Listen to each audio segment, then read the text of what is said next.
Hello friends, खुलुमबाय। गिबियाव नोंथांमोनखौ digital चेनेलावहाय फिन खेबसेबाव आरोबाव बरायना लाग्रोनाय जाबावबाय। दा नोंथांमोननि थाखाय इम्पर्टेन्ट आपडेट्स लाना फैदों। नोंथांमोना भिडिअखौ स्किप खालामाजासे नायलांबाय थाबानो जाबाय आरो जायफ्रा दासिमबो चेनेलखौ साबस्क्राइब खालामनानै लायाखै आरो जायफ्रा चेनेलाव गोदानै फैदों नोंथांमोनहा चेनेलखौ साबस्क्राइब खालामनानै लाबानो जाबाय। बेबायदिनो गोदान गोदान बर' रावजों इम्पर्टेन्ट आपडेट्सफोर मोनबाय थानो थाखाय। थ' लोगोफोर, जों बिदिब्ला बारा गोबाव खालामा, दिनै भिडिअखौ स्टार्ट खालामदिनि।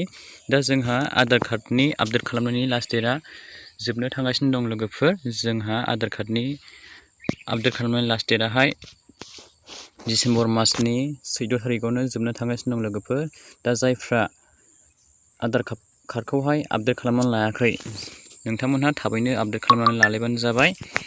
दा आङो माबोरैहाय आपडेट खालामो बिनि A to Z step by step बे भिडिअनि गेजेरजों खिन्थालांबाय थागोन। नोंथांमोना भिडिअखौ नायलांबाय थाबानो जाबाय। दा जोंहा जायखिजाया गावबा गावनि नोंथांमोननि क्रोम ब्राउजार एबा गुगोलाव नोंथांमोना उदय लिरनानै सार्च खालामबानो जाबाय। आङो दा उदय लिरनानै सार्च खालामबाय।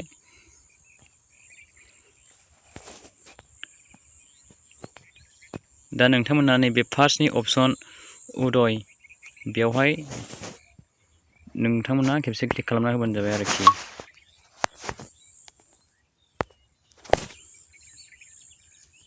दा बेनिफ्राय नै नोंथांमोना लेंगुवेजखौहाय मायावहाय सेलेक्ट खालामो नोंथांमोना होनानै लाबानो जाबाय। जों इंलिसखौहाय सेलेक्ट खालामसै नङा होमबा? इंलिसाव सेलेक्ट खालामबाय।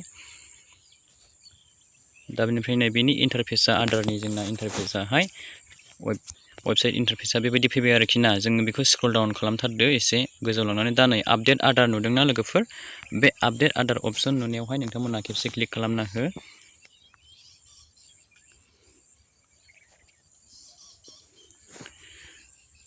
बिनि उनाव नोंथांमोना नैबे डकुमेन्ट आपडेटआवहाय क्लिक खालामनानै होबाव।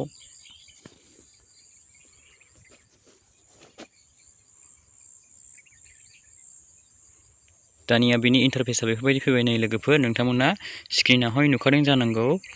नै लोगोफोर, नोंथांमोना नैबेवहाय स्क्रिनाव नुदों upload documents in support of identity and address free till 14 थारिख डिसेम्बर 2024 सिम। दै लोगोफोर, 14 थारिख 12 मास 2024 सिम जोंहा फैबाय थानाय 14 थारिखआवनो जोबगोन बिनि फ्रि टाइमाहाय आरो आपडेट खालामनाय फ्रि टाइमाहाय। दा बिनि उनावहाय बा मा जागोन बेखौ बुंनो हाया, सरकारासो मिन्थिसिगौ। जोंहा फाइनबो होनांनो हागौ आरो 1000 2000 बेबायदि फाइनबो नांनो हागौ। आपडेट खालामनो थाखाय जोंहा फैसा होनांनो हागौ। दा फ्रियावनो फैसा होनांलासे आपडेट खालामनानै लानो हायो आरोखि 14 थारिखसिमनि गेजेराव, डिसेम्बरनि गेजेराव। दा नोंथांमोनहा थाबैनो आपडेट खालामनानै लाबानो जाबाय।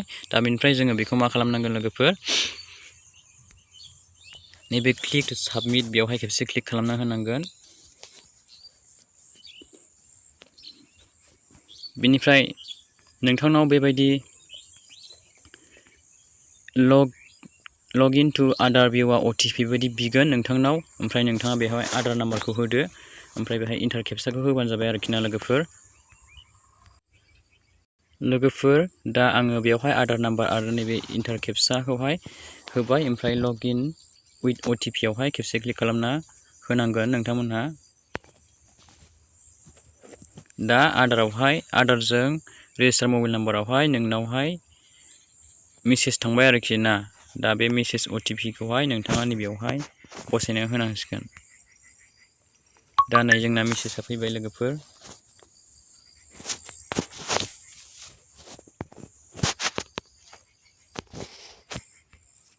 दा आङो बेवहाय मा खालामखो, आधाराव फैनाय मबाइल नाम्बार रेजिस्टाराव फैनाय OTP खौहाय बेवहाय होबाय। बेनिफ्राय लगिनआवहाय क्लिक खालामना होनोसै लोगोफोर।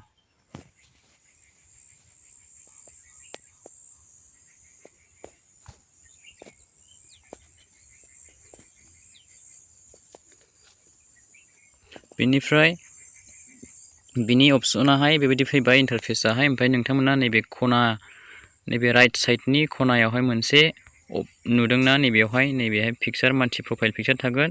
जायनि मबाइल नाम्बारजों रेजिस्टार मबाइल नाम्बारजों बेवहाय दा लगइन खालामदों बिनि प्रफाइल पिक्सार बेवहाय थागोन आरोखि ना। ओमफ्रायहाय नोंथांमोना बेवहाय नै document update, download Aadhaar, order Aadhaar PVC card, ओमफ्राय Aadhaar update, bank seeding status, generate virtual ID, lock unlock biometrics authentication history offline KYC payment history my head of family request Aadhaar update history बेफोरबायदि थागोन आरोखि। दा नोंथांमोनहा बेखौहाय मा खालामनांगोन नैबे मोनसे नोंथांमोनहा नैबेयावहाय नुदों जानांगौ ना लोगोफोर नै डकुमेन्ट आपडेट नैबेयावहाय click here to upload your proof of identity and proof of address documents होनदोंना बेवहाय नोंथांमोनहा नुदों नै free cost of till service 14 तारिख डिसेम्बर माससिम फैबाय थानाय 14 तारिख 12 मास बेवहाय जोबगोन आरो बिनि फ्रि टाइमाहाय बिनि उनावहाय जोंहा फाइनबो नांनो हागौ फैसा होनानै आपडेट खालामनो गोनांबो जानो हागौ। दा जोङो फ्रियावनो बानायनानै लाबानो जाबाय लोगोफोर। दा बेवहाय नोंथांमोनहा खेबसे क्लिक खालामना होबानो जाबाय। आं क्लिक खालामना होनोसै बेवहाय नोंथांमोनहा नायलांबाय था भिडिअखौ। बिनिफ्राय नोंथांमोनहा नै बेबायदि नुदों बिनि इन्टारफेसखौहाय बिनिफ्राय नोंथांमोनहा नैबे नेक्स्टआवहाय खेबसे क्लिक खालामना होबावदो। बिनि उनाव नोंथांमोनहा खेबसे नेक्स्टआव क्लिक खालामबावदो। बेनिफ्राय नै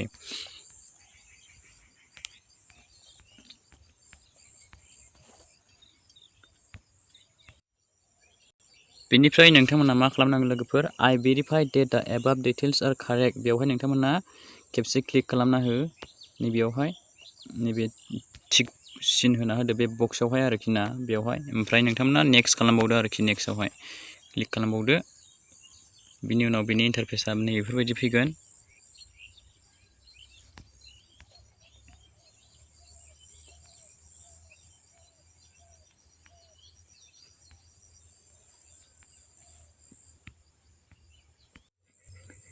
बिनि उनाव इन्टारफेसआ नैबेफोरबायदि फैबाय आरोखि ना ओमफ्राय डकुमेन्ट्सआ बेसेबां साइजआव जानांगोन लोगोफोर नै गोसोआव लाखिबानो जाबाय 2 MBल' जानांगोन आरोखि डकुमेन्ट्सनि साइजआहाय। ओमफ्राय जोंहा मायावहाय कनभार्ट खालामनांगोन जोंहा PDF नङाबा JPG नङाबा PNG आवहाय जोङो डकुमेन्ट्सखौहाय कनभार्ट खालामनांगोन आरोखि ना लोगोफोर।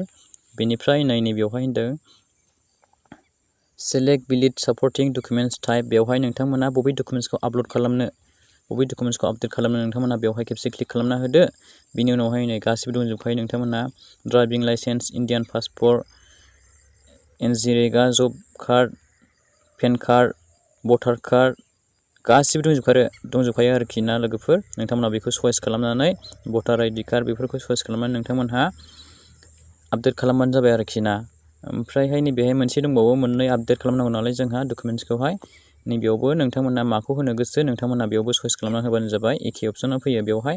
दा जोंहा डकुमेन्ट्सखौ मोननै आपलड खालामनांगौ आरोखि होमबासो जोंना आधार कार्डआ आपडेट जागोन। बेनिफ्राय नोंथांमोना बेखौहाय क्लियार खालामखांनानै नोंथांमोना नैबेयावहाय खेबसे क्लिक खालामना हो I hereby give my consent that the information documents provided uploaded by may be subjected to verification at any stage by the government बेवहाय नोंथांमोना खेबसे इनबक्सआवहाय क्लिक खालामना होबानो जाबाय लोगोफोर।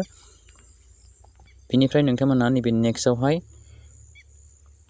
नेक्स्टआवहाय नोंथांमोना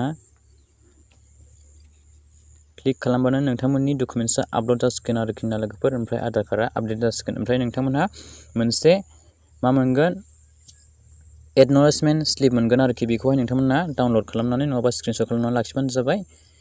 होमब्लानो नोंथांमोननि आधार आपडेट स्टेटासखौहाय नोंथांमोनहा नायबाय थानो हासिगोन आरोखि आपडेट जादोंना जायाखै नोंनि आधाराहाय। दा नोंथांमोना बुजिबाय नङा होमबा लोगोफोर भिडिअखौ एसेब्लाबो नायनानै दा नोंथांमोना आपडेटखौ खालामनानै लाबानो जाबाय। आंना दा खालामखांखाबाय दा खालामजाला बेनिखायनो आङो दा नोंथांमोननो आपडेट खालामनानै खिन्थाहरनो हाला। दा नोंथांमोना भिडिअखौ नायनानै खालामबानो जाबाय आरोखि ना लोगोफोर। बेनिफ्राय नोंथांमोनहा आपडेट खालामखांनायनि उनाव नोंथांमोना आधारखौहाय माबोरै आपडेट जादोंना जायाखै स्टेटासखौ नायनो थाखाय नोंथांमोना मा खालामनांगोन नैबे आधार आपडेट हिस्ट्रिया बेवहाय नोंथांमोना फैनांगोन आरोखि बेवहाय खेबसे क्लिक खालामना होनांगोन।